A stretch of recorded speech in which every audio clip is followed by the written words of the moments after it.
Benny. This is Dhruv, and today we are going to talk about our top five or top six, was it? Top six Six. most impactful movies. You want to start with yours? The first movie that I'm going to talk about is Marriage Story. It's a very subtle movie, and the topic is divorce. Two very common people, it could be just any random couple who are so much in love with each other.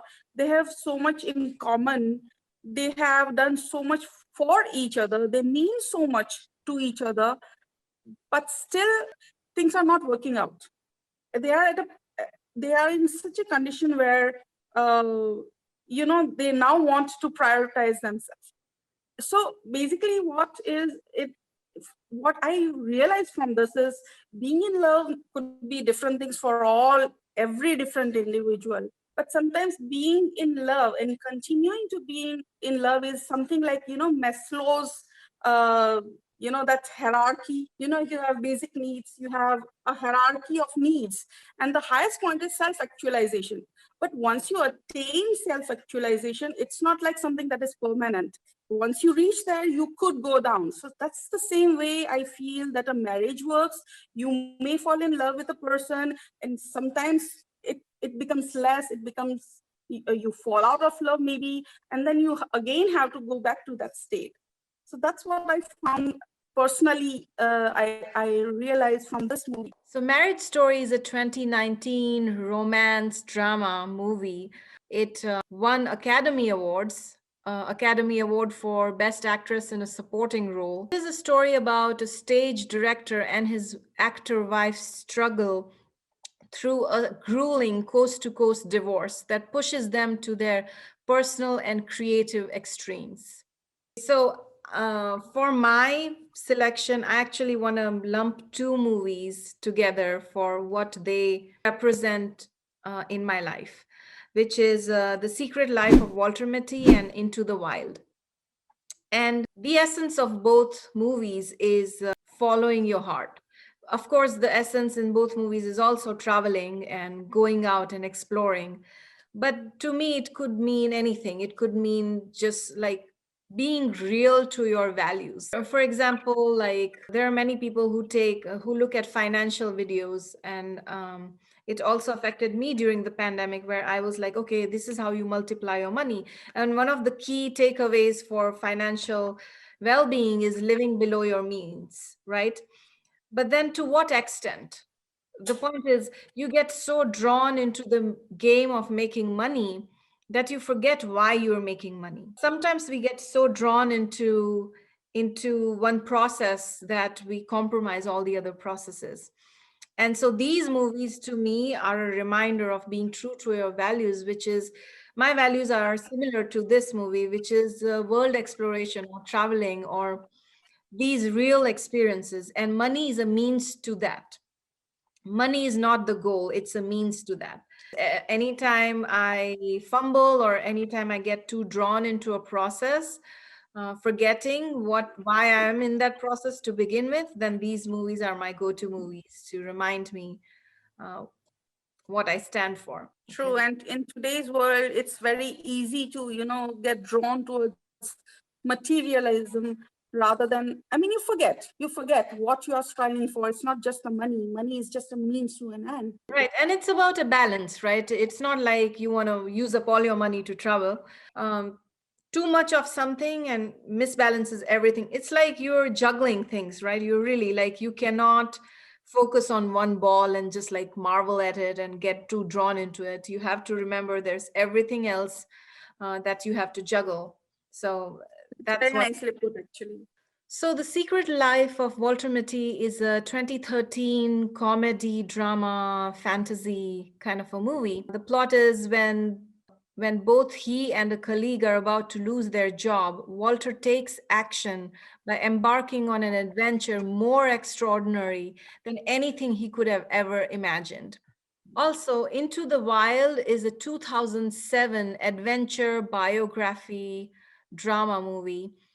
The plot is graduating from Emory University, top student and athlete Christopher McCandless abandons his possessions, gives his entire $24,000 savings account to charity, and hitchhikes to Alaska to live in the wilderness. Along the way, Christopher encounters a series of characters that shape his life. So the next movie that I'm going to speak about is Ye Jawani Hai Diwani. Now, this is a popular movie and it's a kind of, you can say, a masala movie. But for me, the character of Bunny, the character of Bunny, oh, I just love that character. I mean, he knows what direction he knows what he wants in life. He has some priorities. He has some goals. He wants to achieve them. And everybody else considers him to be a selfish individual. Even his father doesn't really understand what he's doing. And it's like he's kind of given up on his kid that this is a selfish person and he's not going to listen to anything that we say, and nothing that we say matters to him. Even his friends they hold a grudge against him because he ditched everybody for something that he wanted. And he didn't stick to them, he just went after his dream. And I feel a person has a right to do that. Right. A person has a right to prioritize his goals, his dreams, his aspirations. You know, that's what resonates with me. I love that. I mean, it's a very difficult thing to be able to do that you leave aside everything and everybody, knowing that people are judging you, and still, you know, make peace with the fact that, okay, I wanted something and I went after it and I did it. That's lovely. I just love that about Bunny's character. After that, I mean, this is a movie I saw. I mean, I don't remember what year it was released in, but by then I was married and I had a kid. And so I had to, you know, it was a time when I also had a job, a very demanding job. And so it was like all my attention was either on the job, come home, give time to my kid, and then to the rest of the family. There was no me time. And after this movie, I felt that I deserve the me time. No matter what I do, there's always going to be some pending work. Somewhere I am going to be late. Somewhere I am going to feel guilty that, oh, I didn't give enough time or didn't finish this and something or the other. But then what about me? I need to give that time to myself, and I started doing that. So Ye Jawani Hai Diwani is a 2013 drama musical romance movie. The plot is that Kabir and Naina bond during a trekking trip. Before Naina can express herself, Kabir leaves India to pursue his career. They meet again years later, but he still cherishes his dreams more than the bonds. So, you know, your reasoning was pretty awesome, which brings me to actually, I'll skip a few and get to this one, where you said, you know, it's fair for someone to prioritize themselves. For me, along those same lines, is The Lost City of Z. Now, this movie was very impactful for me on various different levels, and I watched it with a friend. And my friend didn't like it very much, maybe because it didn't resonate with him that much. But you know, the main character in the movie, um, which is set before the 20th century, you know, and even in the 20th century, the Amazon has not been completely mapped out. Even today, actually, going to the Amazon is like a deadly journey. So in those days, it was like a suicide mission. Many people, actually, many explorers trying to explore Amazon had died back in the day. So the story is about this explorer who is just so in love, so driven by exploring the Amazon. He has a wife and he has kids, but that exploration and that expedition takes so much of his dedication that he's not able to give that kind of time to his wife and kids. Doesn't mean he loves them any less. He loves them a lot. but he's so driven by that thing. He even tries, in the movie they show, he tries different things, one time he explores it to an extent and then they have to return because they're about to die. They're so sick and all that they have to go back, and that breaks his heart. And then they are like, oh, you're not going on a mission anymore. That mission required sponsorship from people, so that needed, it wasn't a mission he could take on his own. So he tries different things, but that Amazon is always like, it's always there. It's his calling, basically. And so I've known people in my life who, in normal societal terms, haven't given enough time to their family. But it's not out of lack of love, it's because they're just so dedicated to their craft or their calling. And I almost feel like it's fair, you know um, it's fair for, if you have a calling and you have it figured out, like, it's fair for you to dedicate time to that. Maybe there are more elegant ways of doing it, I don't know, but to each their own. I do feel that if you have a calling, you have all the right to pursue it. For example, I have a friend, and his dad, my friend would say his dad was never really present over my friend's growing up years. And that was because his dad was a nature photographer, and he was always out in the jungles of India taking pictures, and he was very renowned, but that was his calling. He couldn't do anything about it. So as a kid, I understand, like, you have expectations from your parents, but this kind of a movie really gives you a perspective on why someone does what they do, so Yeah. I mean, where would the world be if everybody just, tended to their own families? You would not have explorers, you would not have scientists, you would not have those dedicated people who actually go ahead and discover things and invent things. I mean, it takes a lot of time, it takes a lot of dedication, it takes the whole yourself, you have to give your whole to that in order to get something of that, to achieve something of that level. And that's what I feel. I mean, without those people, mankind would not be what mankind is right now. yeah, but I also understand, like, from a family's perspective, family is not thinking about mankind. A child is not thinking about it.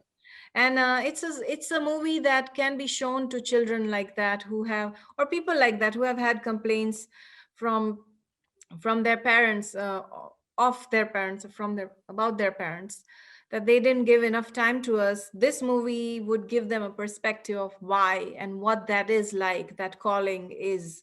So The Lost City of Z is a 2016 adventure biography drama movie. The plot is about a true life drama centering on British explorer Major Percival Fawcett, who disappeared whilst searching for a mysterious city in the Amazon in the 1920s. So this is based on a true story. Yeah, yeah. Oh And there man, are there are many theories about his disappearance. So a yeah. true adventure story. Oh my god, wow.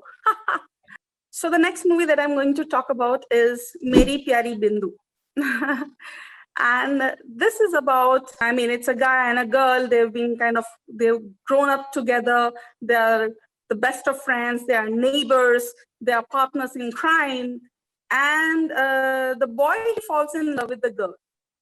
And the girl is the kind of person who has no idea. I mean, she no idea about whether she's in love or whether she's not in love. She has her own dreams and aspirations. And eventually, they are into a relationship. Actually, things were better when they were friends, and when they got into a relationship, it didn't work out. So for me, how this resonates with me is that uh, some relationships are better left unnamed. Why to give it the name of a specific relationship when things are just fine? You can just be friends, and it doesn't have to be that. I mean, the problem that as youngsters, that problem that they would face is, just because you're a guy and the other person is a girl, you might feel that, okay, I'm in love with this person. But actually, it's such a strong bond. I mean, it may not even be simply friendship. There is a connection between a soul and a soul. The mindset may be the same.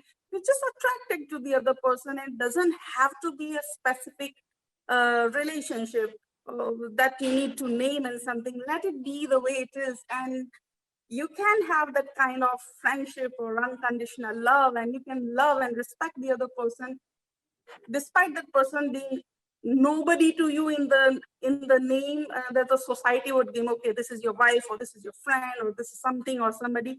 You just love that person, and that's so beautiful. How does that relate with you? Well, doesn't really relate in that manner. I've not really had any such thing with anybody. I have lost a few friendships because I was a girl and the other person was a guy.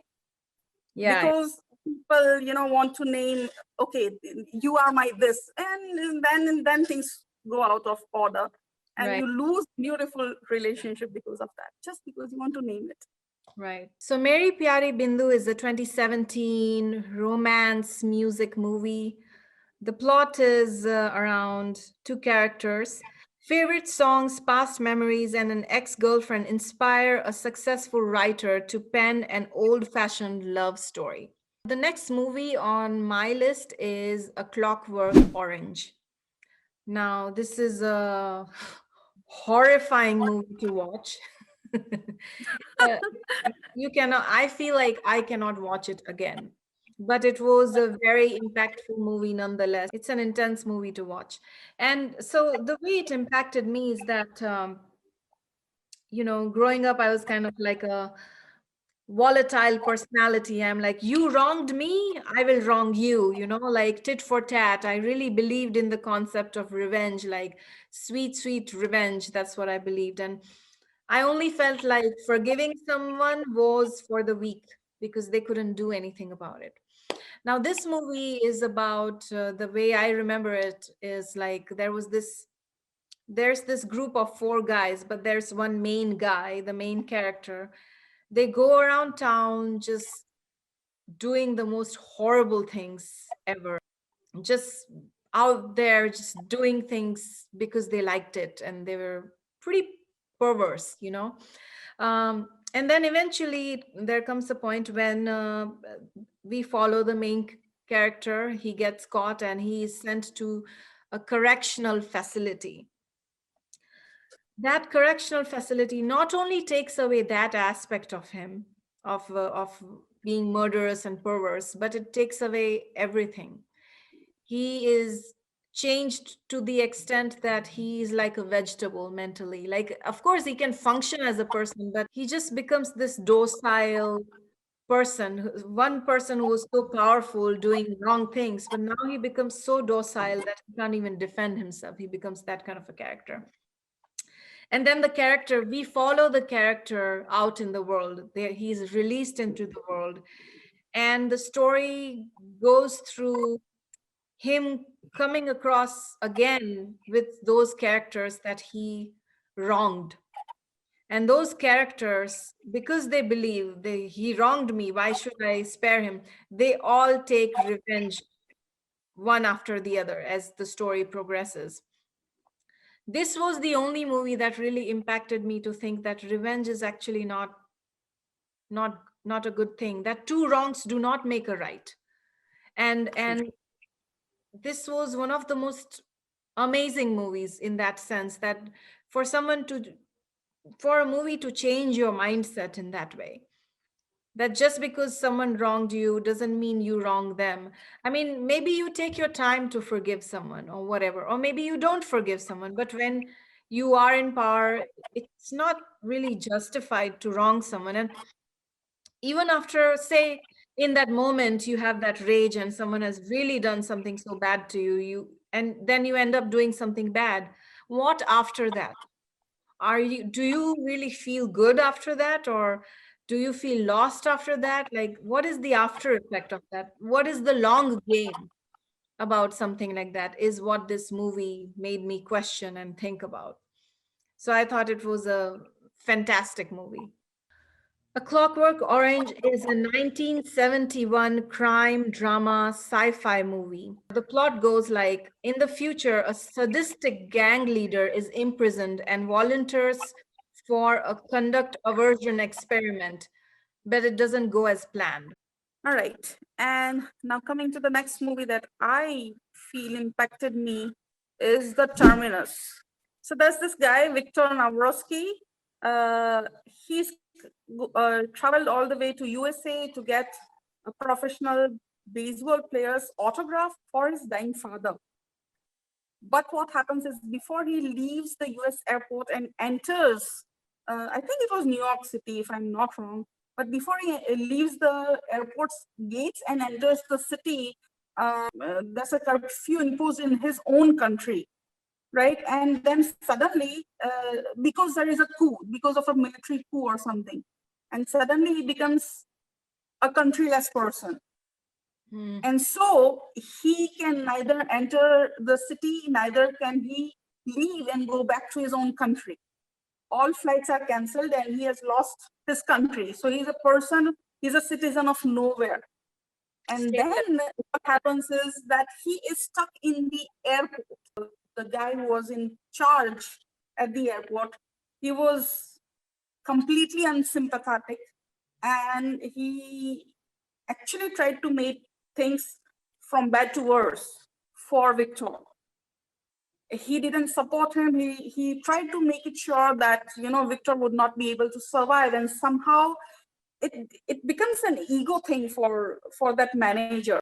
What I find, what impacted me over here is that even though this manager of the airport or whoever that guy was in charge, he tries to make life hell for him. He tries to make sure that Victor makes a mistake and he would be arrested and those kind of things. But even after that, Victor doesn't give up the hope, and he doesn't give up his character. His character is that of a person who is kind. He's a kind person. He's a benevolent person. He lets go of things. He does things for other people, and he doesn't get into a revenge or a kind of a fight to and fro with that person who is trying to make his life miserable. And this kind of resonates with me, where I feel that it's always my victory if I am able to stay who I am. The other person shouldn't affect me. That person is a horrible person, let him be, let her be. I mean, I am a nice person. I'm going to be kind. I am going to be responsible. And that's how I want to stay. And that's what I loved about the character of Victor in the Terminus. Just from your narration of, I haven't seen the movie. Oh, you haven't seen it? I haven't seen it. I want to check it out after you said that, because just from the narration of what you just said to me, it seems like it's also shows you that you might come across bad people in your life, but you also come across way more good people that support you. And because bad things are louder in our heads, that's why we are like, oh, I only come across bad people. But if you really focus on the people that you come across, you will, at least my experience is that I've pretty much always come across more good people than bad people. I would completely agree to that. I would. Terminal is a 2004 comedy drama romance movie. It goes along an Eastern European tourist unexpectedly finds himself stranded in JFK Airport and must take up temporary residence there. So my next movie is Muriel's Wedding. This was, I vaguely remember this movie because this was such an old movie. I watched it as a kid. But what I remember of the movie is that the main character is a heavier girl or lady. I forget what her age was. And the struggles someone faces as a heavier person. Like basically anyone who might face societal struggles being different from the quintessential definitions of what's considered attractive, so she was a heavier character, and she struggled a lot throughout the movie. Like there are various things that happened throughout the movie where she struggled a lot, and then but she was this happy-go-lucky character. Like she was a positive character, and in the end she finds her own power. Now, hold on. She finds her own power.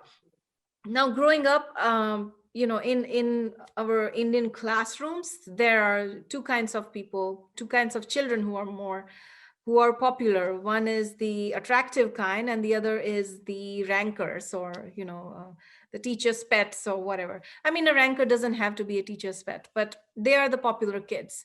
And growing up, I was a heavier kid, and but I was also a ranker, so I wasn't like out in oblivion that no one cared about.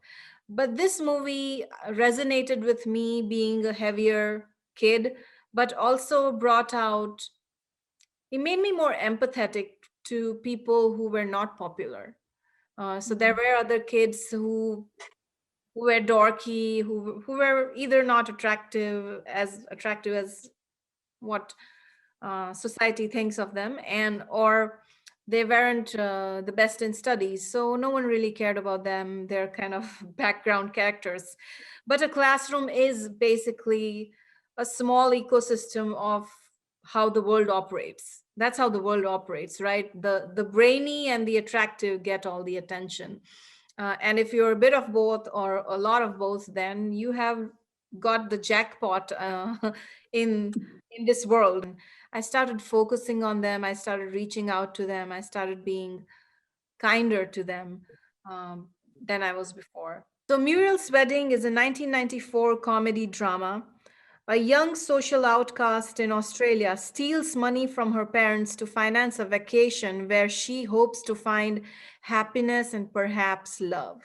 And the next movie that I'm going to talk about is surely something that is going to come as a surprise to most people because it's a black and white movie and it's called Do Aankhein Bara Haat. Uh, this was the movie I watched as a kid on Doordarshan, the national television. What it is about is there is this jailer who has this new concept, something that nobody else agrees with, where he has this belief that he can, convert criminals uh, to become, able to adjust again into society. He wanted to prove that these hardened criminals, there are six of them. He chooses six of the worst criminals who have done the worst of things, and he takes them to a place, and he sets up this place to be where they would cultivate. They would cultivate that land and toil for everything that they are able to produce and eat that. And he wants them to, be able to do the hard work, be able to get a normal life, and then eventually be so much transformed into normal human beings that society should be able to accept them again.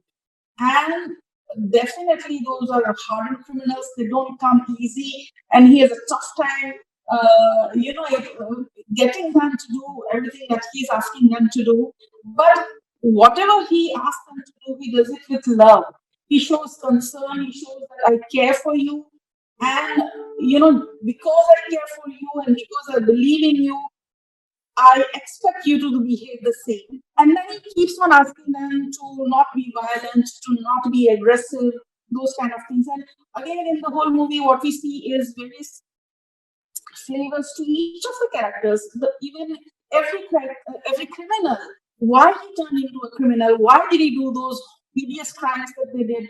There's a human aspect over there. Something was for love. Somebody did something because of love. Somebody did something because there was no way out. Somebody was aggressive and out of revenge they did that. But at the end of the day, they were such soft-hearted people. So the thing that for me, what I love about is it is as a teacher, every class you come across one or two of the kids who are completely notorious. They are always in a rebellion, and the only way to actually get across to them is with love. You can't just stare them down. You can't be aggressive. You can't shut them down. There is no way to be able to bring out the talent or the humanity, the love that the kid needs. You need to give it the compassion. You need to be stern, yes, but then you need to give that love. You need to show the child that yes, I believe that you are a good kid, and that's how children transform. And I feel that that this has really impacted me, and I've had bonds with my students through the years, uh, because I feel the same as the jailer did, that love is the way to transform a person. Do Aankhein Bara Haath is a 1957 Bollywood drama. It portrays a young jail warden, Adinath, who rehabilitates six deadly prisoners released on parole into persons of virtue. So the next one that really resonated with me is Guide, which is based on the R.K. Narayan book.